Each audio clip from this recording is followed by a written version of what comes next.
Akvaryum ürünleri toplu paket açılışı video serisinin 3. videosuna hepiniz hoş geldiniz dostlar. Görmüş olduğunuz gibi bugün aramızda büyük abiler, büyük ablalar ve bu gizemli kutunun içinde de harika ürünler var arkadaşlar. Şu ana kadar çektiğim en pahalı, en kalabalık ve en büyük ürünler bu videoda olacak. Bu videoda göreceğiniz ürünlerin hiçbirinde reklam, tanıtım veya işbirliği yok dostlar. Tamamen kendi araştırmalarım neticesinde aldım. Çoğu zaten fiyat performans ürünleri, bazıları da böyle dehşet indirimler yakaladığım ürünler. Onlardan da bahsederim. Yasal mevzuat gereği böyle bir açıklama yapmak zorundayım dostlar. Dilerseniz bu kutuları artık patlatalım. Henüz bir softbox sahibi değilim arkadaşlar. Aydınlatmada ufak bir sorun yaşıyorum. Demin şurada görmüş olduğunuz armatürü aydınlatma olarak kullanıyordum. Oradaki işim bitince onu buraya taşıdım falan filan. Kusura bakmayın. Şimdi bu görmüş olduğunuz üründen 2 tane var. Bunu da 1'e düşürüyorum. Başlıyoruz. Vallahi yorulun. Şimdi ilk ürünümüze geçiyoruz. Görmüş olduğunuz kutu Eheim Loop Pro 6000 pond filtresi arkadaşlar. Yani havuz filtresi. Abi pond filtresi ne alaka? Yani havuz mu kuracaksın falan filan derseniz tabii ki hayır. Havuz kuracak halim yok. Ben bir apartmanda oturuyorum arkadaşlar. Bir sitede oturuyorum. Bu ürünü aslında birazcık orta ve uzun vade için aldım arkadaşlar. Çünkü satış fiyatının bayağı bir altındaydı. Yani bayağı uyguna denk getirdik. Tesadüfen çıktı karşıma. O yüzden bu üründen 2 tane aldım. Birini belki satabilirim. İhtiyacı olan varsa özelden yazsın.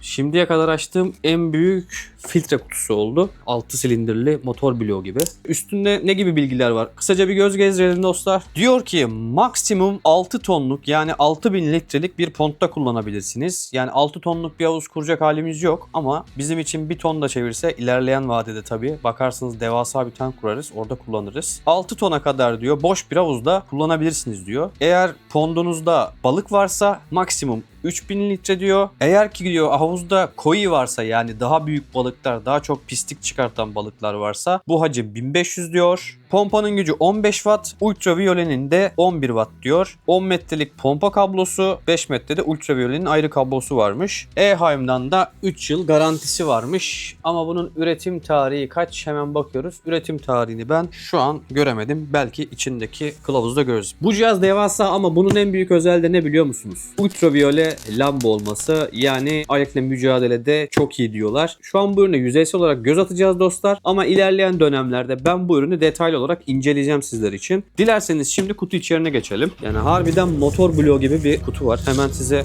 göstereceğim. Eheim Pro Loop 6000'in kutusunu açtık. Bizi böyle bir kutu karşılıyor. Motor blok kapağı gibi duruyor. Şimdi burada ilk baş şunu çıkartalım. Bu boru muhtemelen ponda atılan motordan şu görmüş olduğunuz filtre kutusuna giden borular. Burada bağlantı elemanları var. Burada filtreye ait biyobollar var. Bu biyobolun ben çok işe yaradığını düşünmüyorum ama bunun içinde sünger bir şey var mı acaba ya? Bakıyorum. Bunun içinde bir zımbırtı var mı acaba? Bakarız. Canavar burada. Canavar burada. Makinenin kalbi. Pompası bu. Öf. Şununla bizim evin elektrik tesisatı döşenir yani o derece. Tıp tıp. Tıp tıp. Öf. Şuna bak çiçek. Çiçek. Ne demiş altında? 220 ile çalışıyor. 50 Hz vesaire. 15 wattlık gücü varmış bu pompanın. Yani olay şu aslında arkadaşlar. Bu pompayı havuzun içine atıyorsunuz gibi düşünün. Buraya da demin göstermiş olduğum hortumu takıyorsunuz. Bu havuzun içinde bir yerde duruyor. Yani havuzdaki suyu bu pompadan çekiyor. Boru vasıtasıyla filtreye gönderiyor. Filtreden havuza geri dönüyor. Yani bu tamamen ponttaki suyu göndermek için görevli bir yer arkadaş.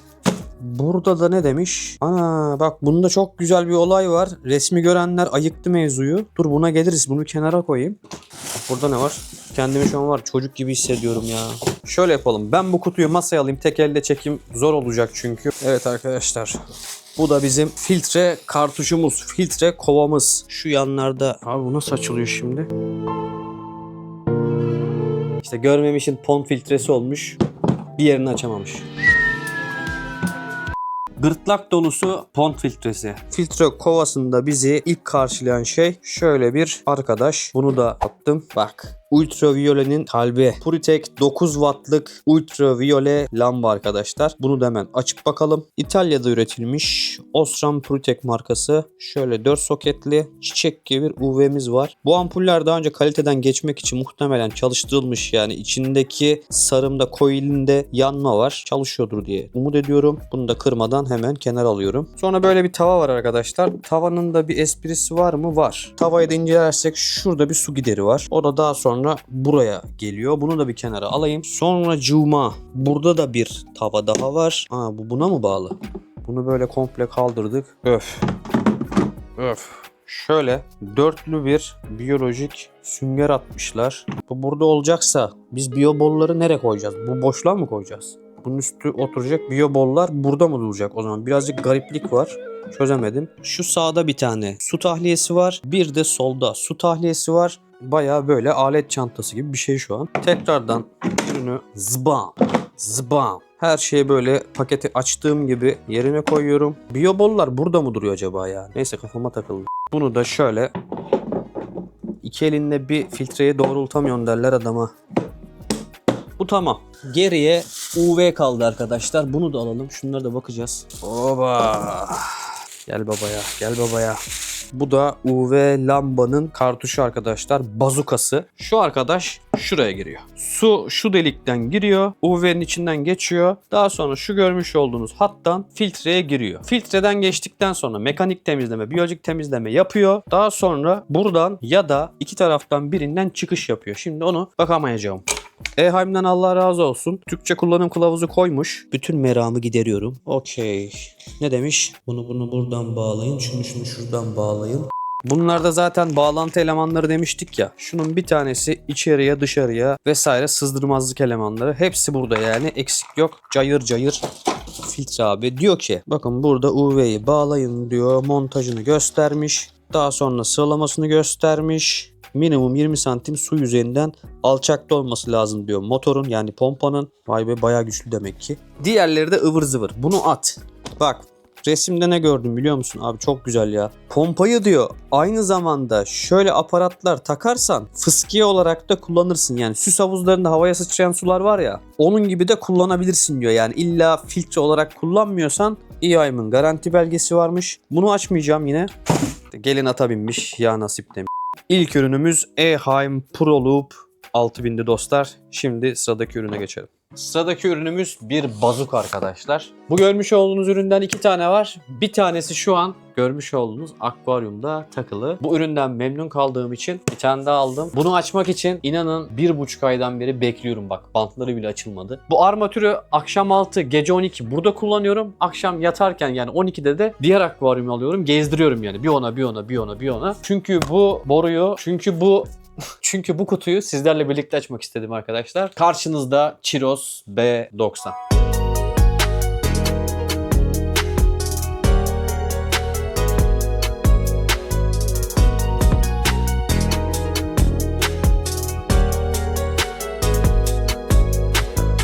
Normalde Chiros ürünlerini böyle janjanlı güzel kutularda gönderir biliyorsunuz. Ama B serisinde belli bir uzunluktan sonra böyle bir ambalaj yapmışlar arkadaşlar. Normalde dikdörtgen işte VRGB, VRGB2 vesaire böyle biraz daha üst segment ürünlerde güzel böyle Chiros'un kutularına alışkınsınız. Bana da böyle ilk başta saçma gelmişti. Ama benim için ürünün muhafazası ve zarar görmemesi önemli. Ben böyle kutunun şeyine aldırış etmiyorum. Şu aparat bu armatürün kontrolörü arkadaşlar. Bu aparat sayesinde biz bu cihaza telefonla bağlanıyoruz. Oraya geleceğim. Kontrolörü kenara aldım. Yırtıl dedim. Evet, kutudan Chiros'un en dandik kalite sertifikası çıkıyor. Şöyle bir kalite sertifikası koymuşlar. Ben ikna oldum. Bir adet kullanma kılavuzu, talimatlar vesaire var. Buna bakmaya gerek yok. Armatürün ayakları 4 adet tel, 2 adet plastik ayak. Ürünün adaptörü var. Eski usul çift dişli. Bir tarafı jaklı. Aynı zamanda bunları da böyle bağlantıda sıkıp su geçirgenliğini engellediğini söylüyorlar. Burada da O-ring var zaten. Kırmızı renkte gördüğünüz bir O-ring var. Bunu sıktığınız zaman buralar su ve nem almıyor diyorlar. Bu da armatürümüzün kendisi dostlar. Hemen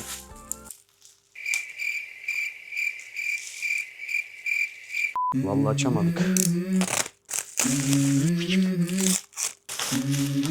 Tam bir katana. Abi çok basit ama kaliteyi hissediyorsunuz yani. Bizim bazı yerli firmanın armatür kasaları da buna benziyor ama yani Chiros'un belki de en basit tasarımı ve ürünü diyebilirim ama yani şu ürünü elinize aldığınızda gerçekten kalite hissediyorsunuz. Ürünün şöyle dişi bir jack girişi var. Demin gösterdiğim bağlantıyı buraya takıyorsunuz. Bu üründe 90 ila 110 santime kadar ki akvaryumlarda çalışıyor arkadaşlar. Şimdi ben bunu Sarı Ateş Neon karides tankıma kuracağım. Bu da artık burada kalacak. Aynı zamanda bu Chiros B serisiyle alakalı detaylı bir video çekeceğim arkadaşlar. Umarım işinize yarayacak. Ürün paketinin üstünde görmüş olduğunuz gibi armatürün özellikleri yazıyor dostlar. 72 parça beyazdan, 18 parça RGB yani üçü bir arada LED'den oluşuyormuş. Lümen değeri 2881 lümen, gücü de 46.8 watt diyor. Şuradan da MyChiros'u indirip uygulamaya cihazı bağlıyorsunuz. Aynı zamanda bu da maşallah kardeşim V8 motor gibi ben yakarım abi diyor. Hatta size kısaca kullanmış olduğum B90'ı göstereyim. Görüyorsunuz değil mi kaliteyi abi? Daha önce bu akvaryumlarda bitki yetiştiremedik adam akıllı. Ama bu saatten sonra öf. Baksana abi hayvanlara. Yani turuncu sakura gibi gözüküyor mu? Yok. Vladimir bayağı Vladimir yani bayağı. Böyle güzel bir armatür. Sade, şık. Önemli olan işlevi diyoruz. Armatürümüzü geçtik. Artık meşhur kutumuza geçiyoruz. Bu kutunun içinde aylardır akvaryumlar için topladığım güzel ürünler var dostlar. Birçoğuna bayılacaksınız. Lafı daha fazla uzatmadan şu kutumuzu açalım. İlk ürünümüz Eurostar HBL 802 dostlar. Bu ürün yine fiyat performans ürünlerinden bir tanesi. Ben artık dış filtre yerine askı filtrelerin biraz daha kullanışlı ve verimli olduğunu düşünüyorum. O yüzden dış filtre almak yerine bu sıra askı filtreleri inceliyorum, araştırıyorum. Eurostar'ın HBL 802 modeli de fiyat performans bir ürünü. 6 wattlık bir motoru var ve saatte de 500 litre çevirdiğini söylüyor. Bizim için zaten bir akvaryumu 4 defa çevirmesi yeterli bir filtrenin biliyorsunuz. Bu filtreyi ben Sarı Ateş Neon karides akvaryumda kullanacağım. Benim için yeterli olacağını düşünüyorum. Umarım bu üründen de memnun kalırız. Kutudaki ilk ürünümüz Eurostar HBL 802 askı filtre. 30'lu muydu 60'lı mıydı emin değilim. Bayağı oldu ben bunu alalı. Şöyle dekoratif kuru kafalar aldım arkadaşlar. Bunu alırken de bunu bir yat verniği vesaireyle kaplayabilirim diye düşündüm akvaryuma koymadan önce ama böyle de kullanabilirim. Bir deneme yapmam lazım. Emin değilim. Bunu ben açıkçası da Black Ramirez'i ya da Tül German Blue Ramirez'i akvaryumu yaparsam kullanırım diye almıştım. Alamadık be. Vallahi alamadık. Yer de açamadık Ramirez'lilere. Bu ürünleri gerçekten çok severek aldım. Güzel dekoratif olacağını düşündüm. Akvaryumda aynı zamanda biraz da yosun kaplarsa, yeşilleşirse doğal ve gotik bir hava yakalarım diye düşündüm. Kuru kafa figürleri aldım dostlar. Bunlar minik versiyonları. Bunların büyükleri de var. Böyle bir ürün.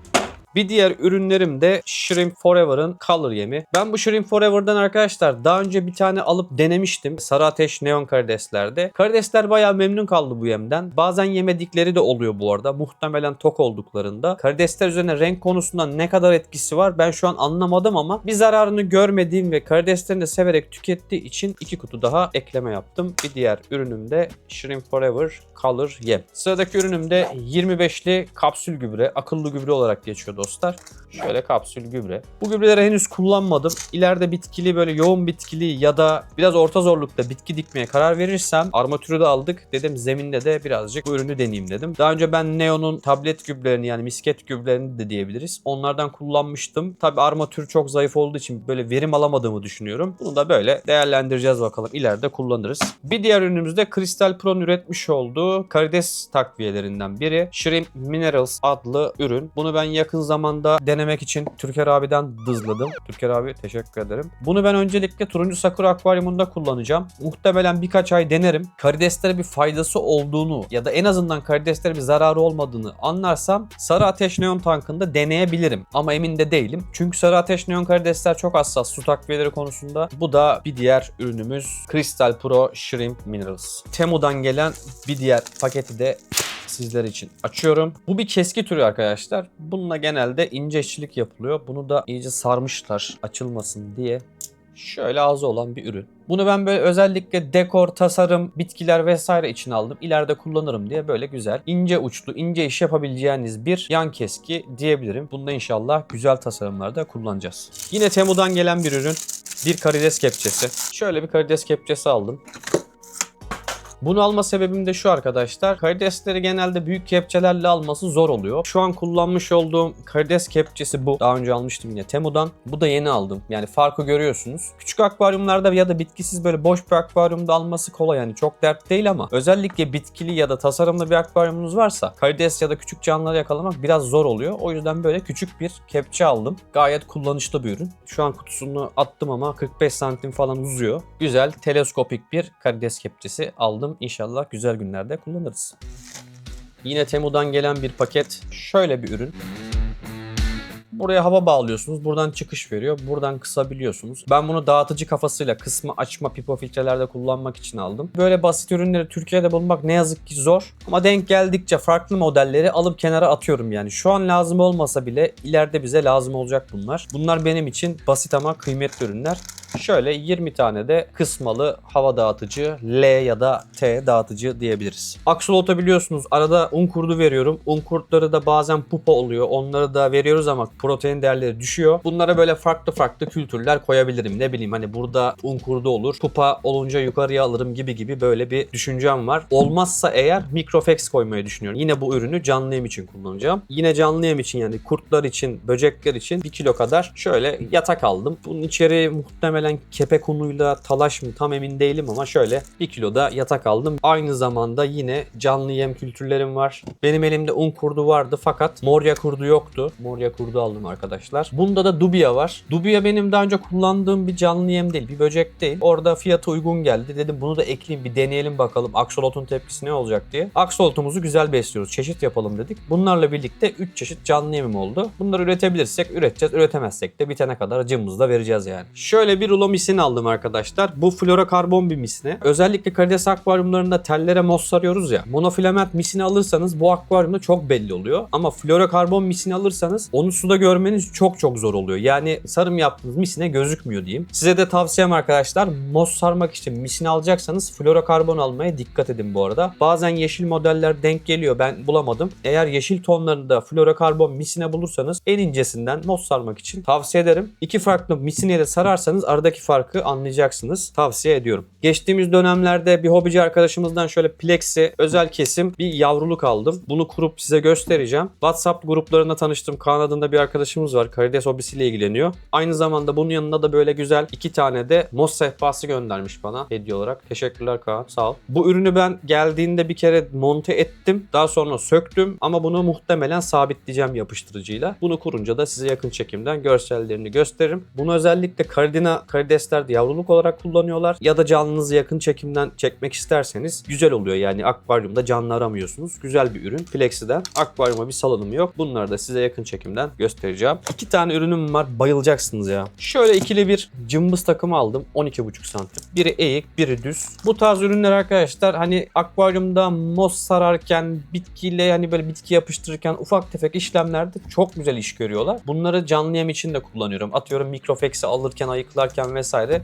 farklı cımbızlar olması iyi oluyor. Şöyle ikili bir cımbız seti aldım arkadaşlar. Bayağı uygundu. Yine bir cımbız seti daha. Bu cımbızlar da Temu'dan. Şöyle altılı bir cımbız setim daha var. Dediğim gibi hani akvaryumda özellikle kök kaya yapıştırırken aralara pamuk koyuyorsunuz. Ne bileyim Bucephalandra, Anubias böyle ufak tefek bitkiler sabitlemek için şöyle cımbızlar çok güzel işe yarıyor arkadaşlar. İşte bazılarının ucu yamuluyor, bazılarının yapıştırıcı oluyor vesaire. Zamanla köreliyorlar ama ben böyle uygun olduğu için bir set daha aldım. Dediğim gibi bunları canlı yemlerde, tasarımlarda bol kullanıyorum ben. Yine Temu'dan bir ürün.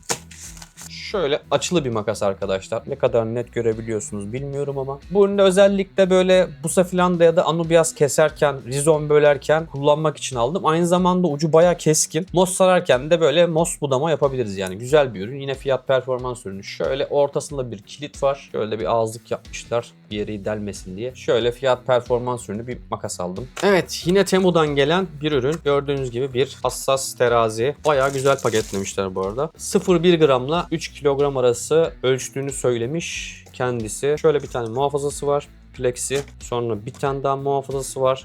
Şöyle açıyoruz. Açamıyoruz çünkü pili yok. Hemen pil takıp geliyorum. Kaplama yapmışlar. Böyle krom nikel gayet güzel paslanmaz bir yüzey oluşmuş. İnşallah paslanmaz tabi. Bazen mos porsiyonluyoruz, yem bölüyorum vesaire lazım oluyor. Çok kullanacağımdan değil ama bu da yine fiyat performans yani uyguna geldiği için bunu da sepete ekledim. Şöyle güzel ve şık bir terazi. Evet, Temu'dan aldığım yine şöyle hava hortumları için dağıtıcı ekipmanlar. Bunlar beşerli haldeydi galiba. Hemen şöyle bir bakayım. Bu pakette 4 farklı ürün var dostlar. Bunlardan bir tanesi şöyle geçişler. Bende bu üründen vardı fakat bitti. Yine iki tarafa böyle hava hortumu takıyorsunuz. Burada kısma vanası var. Şuradan kısma açma yapabiliyorsunuz. Bundan 5 tane var pakette. Birinci ürün bu. Yine şöyle hava dağıtıcı bir T'miz var. Bir tane şöyle dirsek var. Şu benim çok işime yarar diye düşünüyorum. Özellikle aslında bunun için aldım. Bunu tekli bulamadım. Şöyle bir bağlantı var. İki tarafına da düz bir şekilde hava hortumu bağlayabiliyorsunuz. Bunu bazen atıyorum su üstü bitkilerini böyle yuvarlak hortum yapıyoruz ya. Onları birleştirmede vesaire kullanıyorum. Benim işime geliyor. Ya da kısa kalan hortuma uzun hortuma bağlıyoruz. Bunlar da böyle ileriye dönük yatırımlık ufak tefek malzemeler. Çok pahalı şeyler değil ama dediğim gibi özellikle şu tarz ürünlerin çeşitliliği bizim ülkemizde çok az. Vallahi Temu'da Memo'da denk getirirseniz bence alın kenara atın derim. Evet, bir diğer ürün de şu. Bir cam kazıyıcı. Şöyle 3 parçadan mı oluşuyor? Bunu buraya takıyorsunuz. Bunu taktıktan sonra bunun ucuna şuradaki jiletlerden, özel jiletleri var bunun. Jiletleri takıp cam kazıcı olarak kullanıyorsunuz. Ben daha önce cam temizliği için bir set almıştım ama böyle hani süngerli müngerli fileli setler var ya, çok kullanışlı değil. Şöyle bir cam kazıyıcı gerçekten çok iş görüyor. Böyle fiyat performans ürünü şey. Son 2 ürün. Bu ürünü size göstermek istemiyorum açıkçası. Çünkü ileride bir sürprizim olacaktı. Bunu inşallah ilerleyen süreçlerde akvaryum tasarımlarında dekor olarak kullanacağım. Gösteriyorum. Şöyle harika bir Poseidon mızrağı. Abi bayıldım ya. Bayıldım yani. Lan ipi de gitti. Şuna bak ya. Yani suya salınımı yapar mı emin değilim. Ne kadar yosun tutar, ne kadar tutmaz. Şu kadar ürün inceledik. Favorim şu basit şey. Allah harika ya. Şöyle bir deliği var. Burada ipi var. Onu birazdan gösteririm. Şöyle güzel bir Poseidon mızrağı. Evet, son ürünümüz. Bu da bir figür objesi aslında. Demin gösterdiğime benzer bir şey. Muhtemelen bunlar bir anime karakterlerinin savaş aletleri. Bir tane daha mızrak. Yine Poseidon mızrağına benziyor. Bakın. Abi çok güzel değil mi ya? Bunu da saplayacaksın böyle tasarımda bir taşa, köke, zaa diye. Şöyle demin gösteremedim. Bunların şöyle püskülleri var paketten çıkan. İsterseniz bunları şuradan böyle delikten geçiriyorsunuz. Bu da böyle mavi uçlu, biraz daha böyle işlemeli vesaire. Sapında da böyle yazılar var gibi, böyle yazı fonlu yapmışlar. Yüzüklerin Efendisi gibi işlemeli. Çok şık değil mi ya? Ama benim favorim bu abi. Poseidon mızrağı bak. Bunları böyle harika bir tasarımda kullanacağız. Kimseye söylemeyin ha. Son ürünlerde bunlarla. Kutuyu boşalttık dostlar. Görmüş olduğunuz gibi hiçbir şey kalmadı. Vay be. Anladım. Videonun başında söylediğim gibi dostlar, bu videoda gördüğünüz hiçbir ürün reklam amaçlı değildir. Herhangi bir işbirliğim, sponsorluğum yoktur. Tamamen benim araştırmalarım, tesadüfen gördüğüm fırsat ürünleri vesaire, aldığım ürünler. Birçoğunu zaten alıp kenara atıyorum. Biriktirip topluca sizler için bir içerik haline getiriyorum. Bazı ürünlerin kampanya süresi vesaire dolduğu için linklerini bulamayabilirim ama özellikle Temu'dan aldığım ürünleri sizler için açıklama kısmına bırakacağım dostlar. Umarım sizler için de faydalı olur. Düşünen varsa fiyat performans alabilir. Videoyu buraya kadar izlediyseniz videoyu beğenmeyi ve henüz kanalıma abone değilseniz şu aşağıdaki abone ol butonuna basarak bu kardeşinizi destekleyebilirsiniz dostlar. Bir sonraki videoda görüşmek üzere. Hoşça kalın.